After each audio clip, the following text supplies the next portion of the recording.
వీళ్ళకి అవకాశం ఉన్నా ఈ అవకాశాలు తీసుకోలేదని ప్రజాస్వామ్యంలో ప్రజలు గరిగిస్తారు.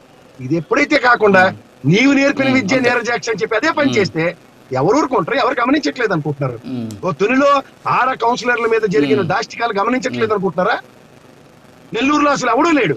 దాకా ఎందుకు ఈ బాల్ నేను ఎగేసుకుని తీసుకుని జనసేనలో జాయిన్ చేశారు. నేను దామచర్ల గారు ఆయన తీసుకెళ్లిన వైఎస్ఆర్సీపీ కౌన్సిలర్లకి అగ్రిగేట్ 20 లక్షలు ఇప్పించుకున్నారు.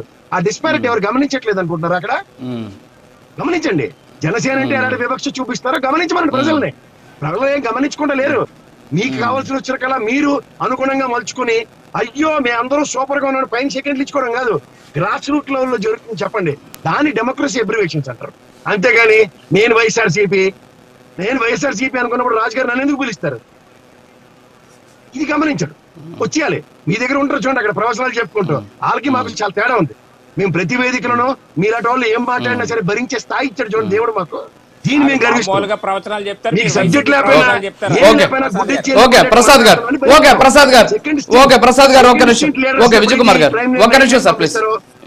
బ్రాండ్ ఉన్న వాళ్ళని ఎప్పుడు పంపించారు అధికార ప్రతినిధులు. ఇది కూడా గమనించుకోండి మీరు. ఇప్పుడు రాజు గారు ప్రసాద్ గారు చాలా చక్కగా డెమోక్రసీ గురించి మాట్లాడే ముందు గతంలో అదే తరహాలో డెమోక్రసీ విధానంలోనే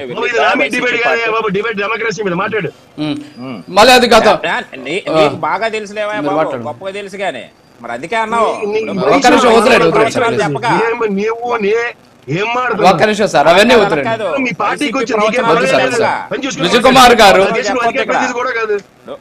ఇప్పుడు ఒకటి సార్ రాజు గారు, వీళ్ళు చేస్తున్నటువంటి ఆరోపణలు ఏదైతే ఉన్నాయో మీడియా ద్వారా ప్రజలు చూస్తూ ఉన్నారు. వీళ్ళు చెప్పేస్తే వీళ్ళు చెప్పినటువంటి వైసీపీ ప్రవచనాలన్నీ విన్నందుకు ప్రజలంతా సిద్ధంగా లేరు.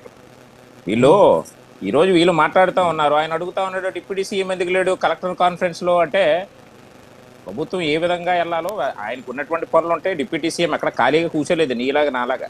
ఆయనకు ఉండే పనులు ఆయనకు ఉంటాడు. డిబేట్ పెట్టరు.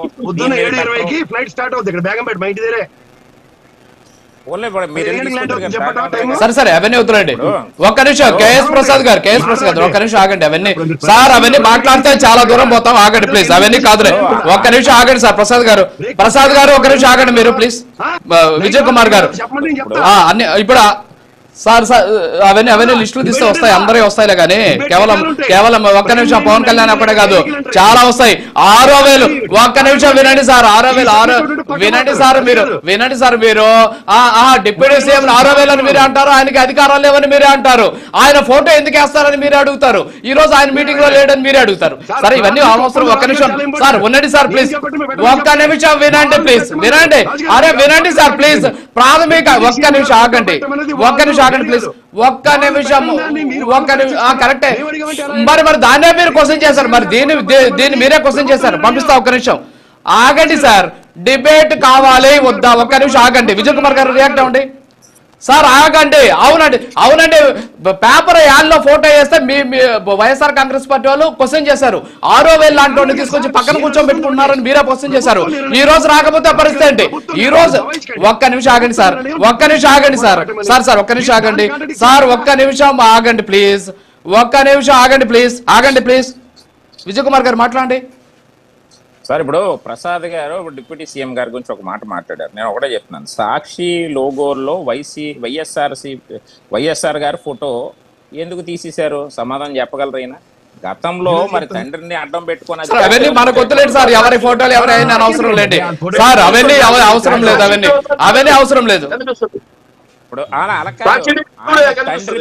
తండ్రి ఫోటోలు పెట్టినటువంటి సార్ అవన్నీ అవసరం లేదు. చేసినటువంటి వాళ్ళు మీరు మాట్లాడతారేటండి ఈరోజు.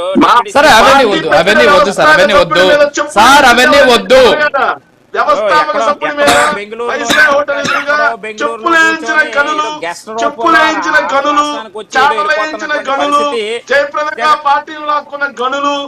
ఆయనకి వెన్నుపోటు పొడిచిన గనులు వచ్చి ఈ రోజు మా గురించి మాట్లాడతట.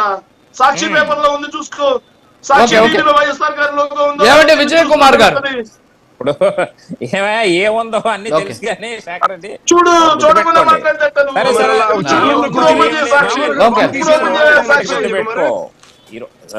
రాజు గారు విజయ్ కుమార్ గారు కంక్లూడ్ చేయండి. ప్లీజ్.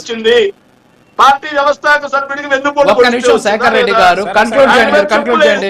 విజయ్ కుమార్ గారు కంక్లూడ్ చేయండి. ఆయన మీద స్టెప్పులు వేస్తే వచ్చిందా సరే, లేదా? సరే సార్ ఒక్క ఆయన నిమిషం. మీద క్యాపిటల్ వేస్తే వచ్చిందా లేదా? పార్టీని జయప్రదంగా లాక్కుంటే వచ్చిందా లేదా? శేఖర్ రెడ్డి గారు ఆగండి ప్లీజ్. శేఖర్ రెడ్డి గారు ఆగండి. శేఖర్ రెడ్డి గారు ఆగండి ప్లీజ్ ఆగండి. విజయ్ కుమార్ గారు కంక్లూడ్ చేయండి. సార్ సబ్జెక్ట్ మాట్లాడి కంక్లూడ్ చేయండి మీరు. పోతే కర్నూలు ఏరియా హాస్పిటల్ మృతదేహం ఉంటే చూడలేనటువంటి దుస్థితిలో మీ పనికిమాల నాయకుడు ఉన్నాడు. మీరేం మాట్లాడతారు? సరే కొంత తండ్రికి సరే అవన్నీ వద్దండి, సబ్జెక్ట్ మాట్లాడండి సార్ ప్లీజ్.